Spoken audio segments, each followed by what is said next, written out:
प्रियो, आइए आज के अध्ययन के लिए निकाल लें निर्गमन पहला अध्याय 7वें वचन से। परंतु इज़राइल की संतान फूलने फलने लगी और वे लोग अत्यंत सामर्थी बनते चले गए और इतना अधिक बढ़ गए कि सारा देश उनसे भर गया। मिस्र में एक ऐसा नया राजा गद्दी पर बैठा जो यूसुफ को नहीं जानता था। उसने अपनी प्रजा से कहा, देखो, इज़राइली हमसे गिनती और सामर्थ में अधिक बढ़ गए हैं, इसलिए आओ हम उनके साथ बुद्धिमानी से बर्ताव करें। कहीं ऐसा न हो कि जब वे बहुत बढ़ जाएं और यदि संग्राम का समय आ पड़े तो हमारे बैरियों से मिलकर हमसे लड़ें और इस देश से निकल जाएं।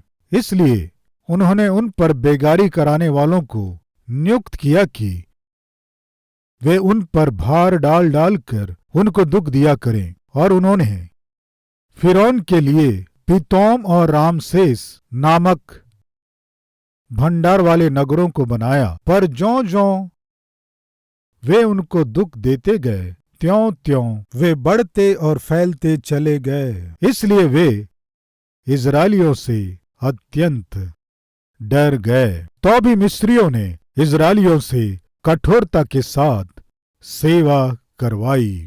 इस धरती में जब लोग फैलने लगे, लोग फूलने और फैलने के बाद अपने मन मर्जी से अपने हाथों से अपने लिए देवता बनाकर, और जब मनुष्य अपने हाथों से बनाए हुए देवता को पूज रहा था, परमेश्वर एक निर्णय लिया। वो क्या है कि मनुष्य को जहां भी देखें वे अपने मन मर्जी से अपने लिए देवताओं को बना रहे हैं, सृष्टिकर्ता परमेश्वर को भूल रहे हैं। इसलिए जो मेरी उपासना करे, जो मेरी सेवा करे, ऐसा एक देश होना है, मेरी ऐसी एक प्रजा होनी है, एक राज्य होना है। उस राज्य के द्वारा मैं अपने आप को दुनिया को प्रकट करूंगा। उन्हें अपने राज्य के रूप में, प्रजा के रूप में चुन लेना है। और जो मानव जाति नाश होती जा रही है, उनके लिए मेरी चुनी हुई प्रजा के द्वारा एक जगत के उद्धारकर्ता को जगत में भेजना है। परमेश्वर इस निर्णय को लिया। इसी योजना को पूरी करने के लिए परमेश्वर अब्राहम को चुना। अब्राहम के द्वारा इसहाक, इसहाक के द्वारा याकूब, और जब याकूब बूढ़ा हो गया तब उसका पुत्र यूसुफ मिस्र देश का प्रधानमंत्री होकर शासन कर रहा था। उस समय देश में अकाल पड़ा। जब अकाल पड़ा उस समय परमेश्वर ने जो यूसुफ को महान ज्ञान दिया, उसके द्वारा देश में कोई कमी घटी होने नहीं दिया। मिस्र देश में भोजन वस्तु भरपूरी के साथ है। याकूब अपने पुत्रों को बुलाकर कहा, तुम जाओ, मिस्र में भोजन वस्तु की बहुतायत है, जाकर वहां से हमारे लिए भोजन वस्तु ले आओ। अपने बेटों को भेजा। याकूब के पुत्र जब उस देश में आए, यूसुफ उस देश पर राज्य कर रहा था, उन्हें पहचान लिया, अपने भाइयों के सम्मुख अपने आप को प्रकट किया। तुम मुझे अन्याय से बेच दिए, लेकिन तुम जिस यूसुफ को बेच दिए, आज उसी यूसुफ को परमेश्वर ने मिस्र पर शासन करने वाले प्रधानमंत्री के रूप में नियुक्त किया। इस तरह वो अपने आप को प्रकट करके क्या कहा जानते हैं? जाकर पिता को बताओ, अकाल में पिता का परिवार क्यों दुख उठाना है। तुम सब आ जाओ, मैं तुम्हारा पोषण कर सकूं, इतना परमेश्वर मुझे आशीष दिया है। पिताजी को और तुम्हारे परिवार के सदस्यों को और बच्चों को ले आओ बोला। यूसुफ के आह्वान को स्वीकार करके याकूब और उसके 11 भाई और उनके परिवार के सदस्य सब मिलकर 70 लोग मिस्र में आ गए। परमेश्वर अब्राहम से प्रतिज्ञा किया कि मैं तेरी संतान को आशीष दूंगा और तेरी संतान के द्वारा एक राज्य की मैं स्थापना करूंगा। तेरे द्वारा समस्त जातियों को और देशों को आशीष दूंगा। जो तुझे आशीष देंगे उन्हें मैं आशीर्वाद दूंगा, जो तुझे श्राप देंगे मैं उन्हें श्राप दूंगा। तेरे द्वारा सारे देशों को मैं आशीष दूंगा। परमेश्वर अब्राहम से प्रतिज्ञा किया। और उसी समय उत्पत्ति की पुस्तक 15वें अध्याय में परमेश्वर अब्राहम से कहता है, अब्राहम, तुझसे जन्म लेने वाली तेरी संतान को जिस देश को वे नहीं जानते उस देश में ले जाऊंगा। 400 वर्ष मैं वहां उन्हें रखूंगा। 400 वर्षों के बाद उन्हें एक जाति के रूप में प्रतिज्ञा के देश में ले जाऊंगा। उन्हें मैं एक राज्य दूंगा। प्रिय, हम जिसकी उपासना करते हैं वो परमेश्वर योजना के साथ काम करता है। एक योजना को, प्लान को करने वाला परमेश्वर है।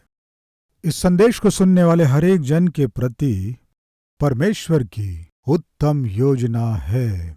प्रिय भाई और बहन, आपके प्रति और आपके परिवार के प्रति परमेश्वर उत्तम उद्देश्यों को और विचारों को रखा है। विश्वास कीजिए प्रियो, जैसे परमेश्वर ने कहा वैसे ही हुआ। इजरायलियों को ऐसे देश में उन्हें जाना पड़ा जिसे वे नहीं जानते थे। वे मिस्र देश में आए। 400 वर्ष उन्हें मिस्र देश में ही रहना पड़ा। 70 लोग मिस्र देश में आए थे, लेकिन 400 वर्ष के बाद वे 70 लोग लगभग 20 लाख लोगों के रूप में बढ़ गए। 20 लाख से भी अधिक जब इजरायली लोग बढ़ गए, ऐसे समय में जो राजा यूसुफ को नहीं जानता था सिंहासन पर राज्य करने बैठा। प्रियो, सामान्यतः मिस्र पर शासन करने वाले राजा को क्या कहते हैं? फिरौन कहते हैं। फिरौन यानी ये एक पदवी है। हम लोग प्रेसिडेंट कहते हैं ना, प्रधानमंत्री कहते हैं ना, वैसे ही मिस्र पर शासन करने वाले को फिरौन कहते हैं। प्रियो, जो यूसुफ को नहीं जानता था ऐसा राजा मिस्र पर शासन कर रहा था, ऐसे समय में इजरायलियों के जीवन में दुख और संकट आ गए। क्यों जानते हैं? इजरायली लोग बहुत ही, क्या लिखा है बाइबल में? पढ़ेंगे, आइए 7वां वचन। परंतु इजराइल की संतान फूलने फलने लगी और वे लोग अत्यंत सामर्थी बनते चले गए और इतना अधिक बढ़ गए कि सारा देश उनसे भर गया। ये फिरौन जो गद्दी पर था और जो शासन कर रहा था, वो इतना दुष्ट था कि यदि कोई सफलता पा रहे हों, उन्नति कर रहे हों, ऊंचे हो रहे हों, तरक्की कर रहे हों, सहना पाने वाला एक ईर्ष्यालु था। कोई उन्नति कर रहे हैं तो देख नहीं पाता है, कोई सफलता पा रहे हैं तो देख नहीं सकता, किसी भी तरह उन्हें दबाना है। ऐसे फिरौन के स्वभाव वाले लोग जहां हम नौकरी करते हैं वहां रहते हैं। आपके काम को, आपके कौशल्य को आपका अधिकारी जानकर वेरी गुड, वेल डन, शुभकामना, बहुत अच्छे, तुम बहुत अच्छा काम कर रहे हो, तुम्हें प्रमोशन देने के लिए तुम्हारे नाम को मैं रिकमेंड किया हूं, या फिर प्रमोशन मिल गया, मुबारक हो। इस तरह यदि कोई किसी की प्रशंसा किया तो बिल्कुल सह नहीं पाता है। इसे प्रमोशन मिला है, इस स्त्री को प्रमोशन मिला है, कुछ ना कुछ करके इसे प्रमोशन मिलने नहीं देना है। इन्हें जो अच्छा नाम मिल रहा है, इस नाम को बिगाड़ना है। साजिश रचने वाले, षड्यंत्र रचने वाले लोग हमारे समाज में बहुत से लोग हैं। ये लोग क्यों ऐसे करते हैं? ईर्ष्या के कारण। ईर्ष्या यानी कोई उन्नति कर रहे हो, कोई सफलता पा रहे हो, कोई आशीष पा रहे हो, किसी को अच्छा रिश्ता मिल गया हो, सुंदर मकान खरीद लिए हो, कार खरीद लिए हो, अच्छे वस्त्र पहन लिए हो, पढ़ाई में सफलता पा ली हो, तो मत रोइए, उदास मत होइए। आनंद के साथ उन्हें प्रोत्साहित कीजिए, अभिनंदन कीजिए। मकान बहुत अच्छा है, बहुत ही सुंदर है, पूरे मन से बोलिए। ये ड्रेस बहुत अच्छा है। प्रियो, कभी भी सामने वाले की झूठी बड़ाई कीजिए नहीं कह रहा हूं। झूठी बड़ाई करने वालों से सावधान। खाली चम्मच से खिलाते रहते हैं वे लोग। किससे खिलाते हैं वे लोग? उसमें कुछ नहीं रहता, खिलाते रहते हैं, और हमारे लोग खाकर।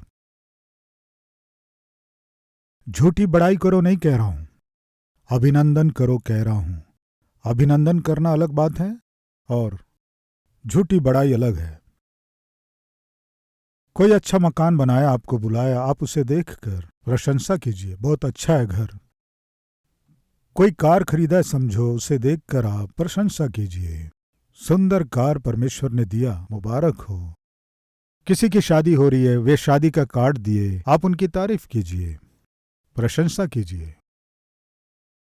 अगर कोई कहता है हमारा दामाद एक प्रसिद्ध हॉस्पिटल में डॉक्टर के रूप में सेवा दे रहा है, कहने से दुखी मत होइए। कोई आकर ब्रदर मुझे नौकरी मिल गई कहने से हाथ मिलाइए। आपका मन जितना शांत रहेगा उतना ही आपका मुंह भी, बताइए, शांत रहेगा।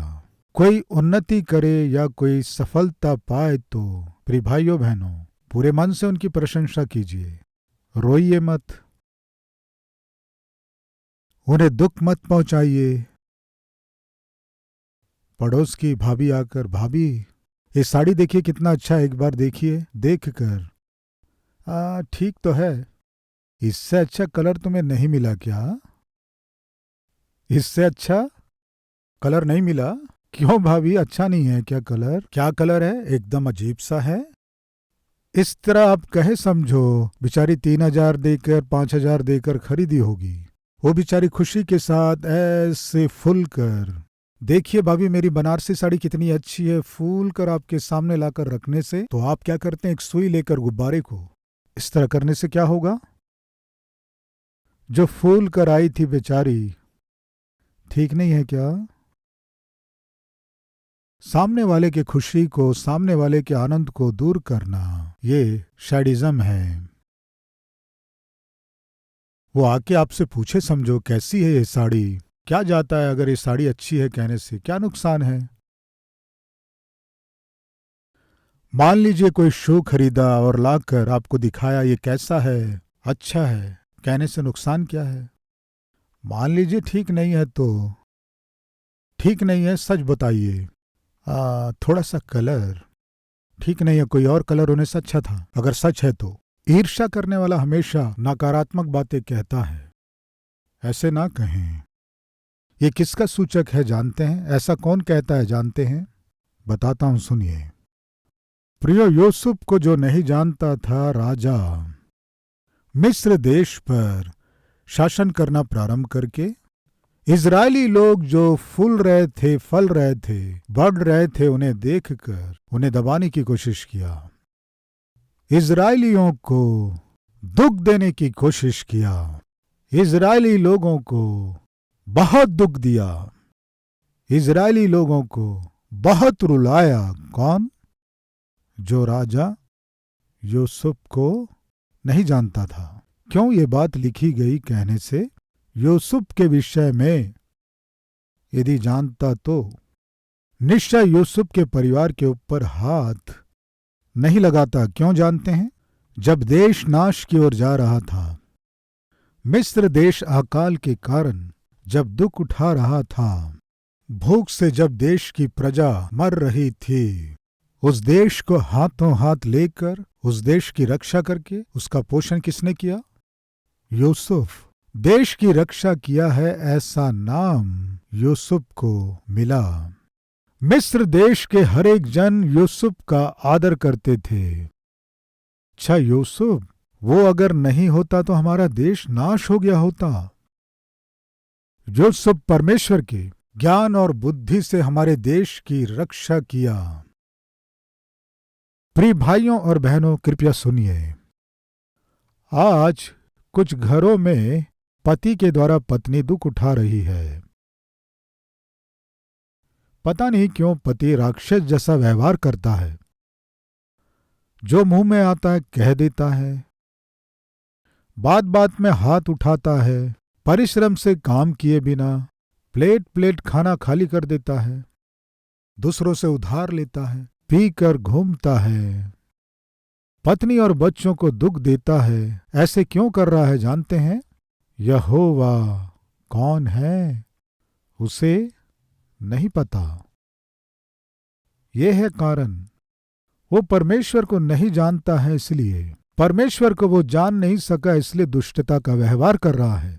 और ऐसे ही कुछ पत्नियां, पति कितना भी परिश्रम करे, महीने भर की कमाई लाकर दे, प्रेम से उसका ध्यान दे, पता नहीं क्यों लड़ती झगड़ती है,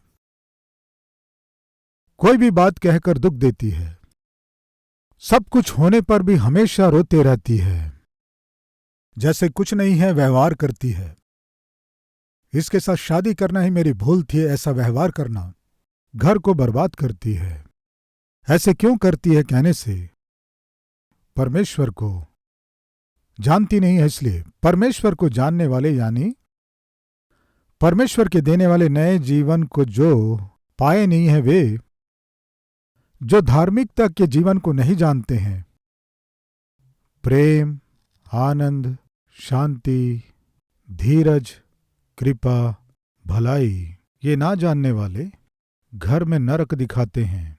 इसलिए पति क्या कहता है, मेरी पत्नी के लिए प्रार्थना कीजिए। वो अभी तक परमेश्वर को जानी नहीं, परमेश्वर को पहचानी नहीं, नरक दिखा रही है। मेरे पति के लिए प्रार्थना कीजिए, क्यों, किस लिए? अभी तक परमेश्वर को वे जाने नहीं। कुछ लोग बच्चों के विषय में प्रार्थना कीजिए कहते हैं, हमारे बेटे के लिए प्रार्थना कीजिए, किस लिए? वो परमेश्वर को नहीं जाना। लड़की के लिए प्रार्थना कीजिए, किस लिए? वो परमेश्वर को नहीं जानी। प्रिय भाइयों और बहनों, आपको शांति से जीना है तो आप यदि जीवन के 4 दिन शांति से जीना चाहते हैं, तो सुरक्षित जीना चाहते हैं, तो आपका पति परमेश्वर को जानना है, आपकी पत्नी परमेश्वर को जानना है, आपके बच्चे परमेश्वर को जानना है, आपको सताने वाली आपकी बहू या आपको सताने वाली आपकी सास परमेश्वर को जानना है। फिर से कह रहा हूं, आपके पति को चर्च क्यों ले जाना है, क्यों लेकर जाना है कहने से आपको वो दुख दे रहा है, इसलिए घर में आपके मन की शांति को दूर कर रहा है। वो आपके मन की शांति को क्यों दूर कर रहा है कहने से परमेश्वर को जाना नहीं है। इसलिए परमेश्वर को ना जानने वाला पति हो सकता है, पत्नी हो सकती है, या बच्चे हो सकते हैं। यदि वे परमेश्वर की उपस्थिति में लाए जाएंगे तभी आप शांति से जिएंगे। यूसुफ की आत्मिकता को, यूसुफ की अच्छाई को, यूसुफ के जानने वाली उस देश की प्रजा पेट भर भोजन कर पाए। प्रियो, यूसुफ के महान ज्ञान को जानकर वो फिरौन यूसुफ को प्रधानमंत्री बनाकर यूसुफ के पिता याकूब को और उनके भाइयों को मिस्र देश के उत्तम स्थान को उन्हें दिया निवास करने के लिए। प्रियो, फिरौन यूसुफ का कितना आदर कर रहा है, इतना आदर सम्मान क्यों कर रहा है? यूसुफ के संग परमेश्वर था, इसीलिए उसे परमेश्वर बहुत आशीष दिया। प्रिय भाइयों और बहनों, आप जहां नौकरी करते हैं वहां आपको आदर सम्मान पाना है। आप जिस घर में काम कर रहे हैं, जिस कंपनी में काम कर रहे हैं, जिस स्थान में काम कर रहे हैं, वहां आपको आदर और सम्मान पाना है। कैसे? मेहनत से काम करने के द्वारा, ईमानदारी से काम करने के द्वारा, सामर्थ्य से बढ़कर काम करने के द्वारा, दिए गए काम को पूरा करने के स्वभाव को दिखाने के द्वारा। एक कंपनी में काम कर रहे हो, कॉलेज में कर रहे हो, हॉस्टल में कर रहे हो, स्कूल में कर रहे हो, किसी संस्था में काम कर रहे हो, आप जहां भी काम कर रहे हो, आपके आसपास के लोग आपका आदर कर सकें, काम कीजिए। यूसुफ के विषय में पूरा देश बड़ाई किया, आदर किया, यूसुफ का सम्मान किया। कारण क्या है कि यूसुफ के संग परमेश्वर था, इसीलिए 39 अध्याय 1 वचन, यूसुफ के संग परमेश्वर था, इसलिए वो जो कुछ भी करता था। क्या लिखा है? क्या किया परमेश्वर? दूसरा वचन, क्या किया? सफल किया। यहोवा यूसुफ के संग था, इसलिए वो जो कुछ भी करता था सब सफल हुआ, और अपने मिस्री स्वामी के घर में रहता था, वो उन्नति किया।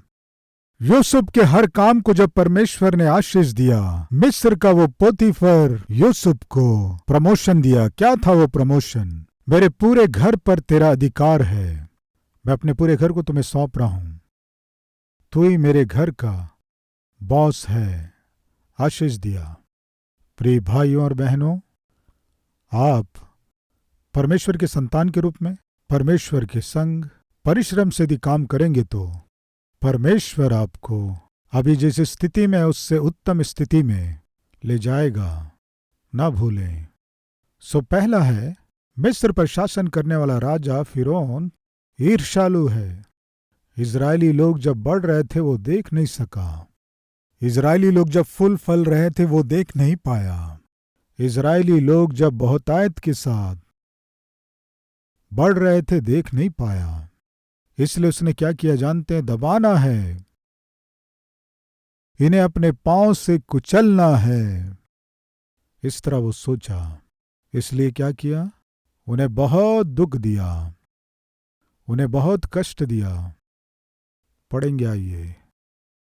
इसलिए उन्होंने उन पर बेगारी करने वालों को नियुक्त किया कि वे उन पर भार डाल डाल कर उनको दुख दिया करे। और उन्होंने फिरौन के लिए पितोम और रामसेस नामक भंडार वाले नगरों को बनाया। पर ज्यों ज्यों उनको दुख देते गए त्यों त्यों वे बढ़ते और फैलते चले गए। इसलिए वे इजरायलियों से अत्यंत डर गए।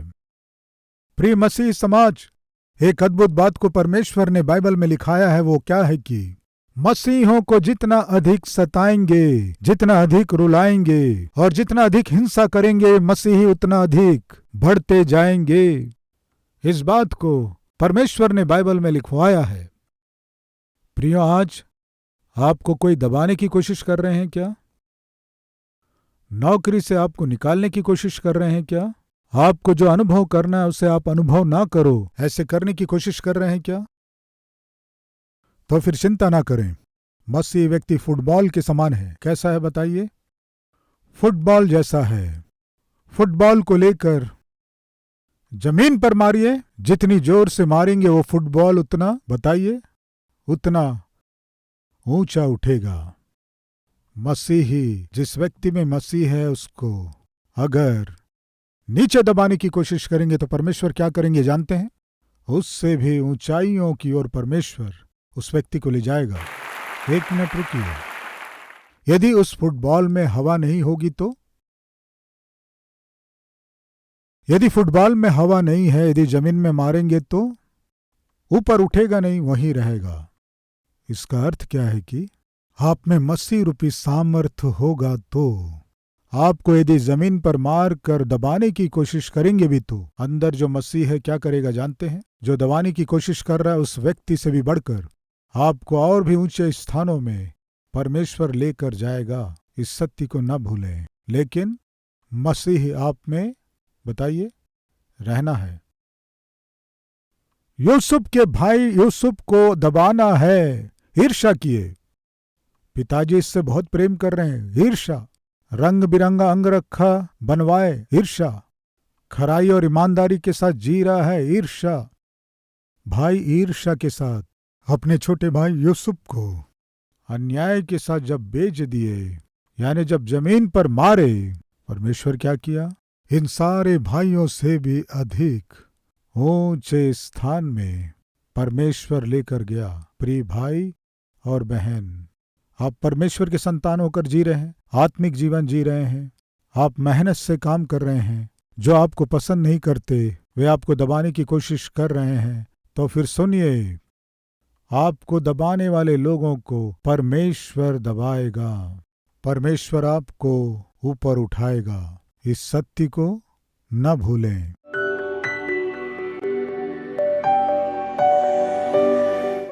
महान पवित्र प्रेमी परमेश्वर पिता, फिरौन कितना भयानक मनुष्य था, कितना खतरनाक मनुष्य था, कितना मूर्ख मनुष्य था।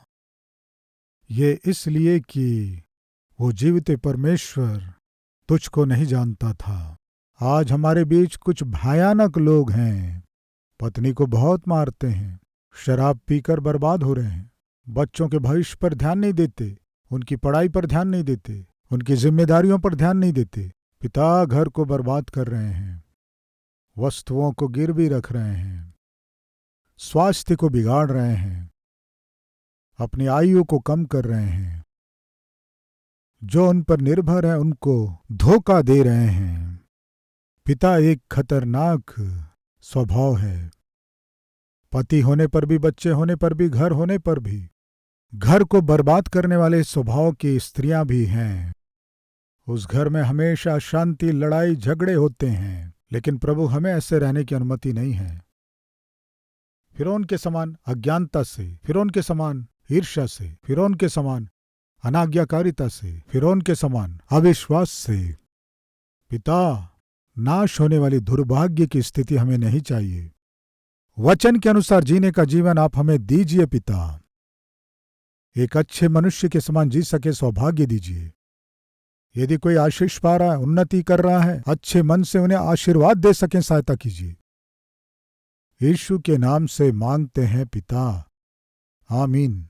प्रिय, अब से आप अपने जीवन से प्रभु को दिखा सके, ऐसे आत्मिक व्यक्ति के रूप में आप बढ़ सकें, मन से चाहता हूं। इस संदेश के द्वारा आपने आशीष पाया है तो लाइक कीजिए और बहुतों को शेयर कीजिए, और उतना ही नहीं, एक कमेंट कीजिए, उसे मैं पढ़ूंगा, प्रभु की महिमा करूंगा। फिर मिलेंगे, तब तक के लिए शलोम।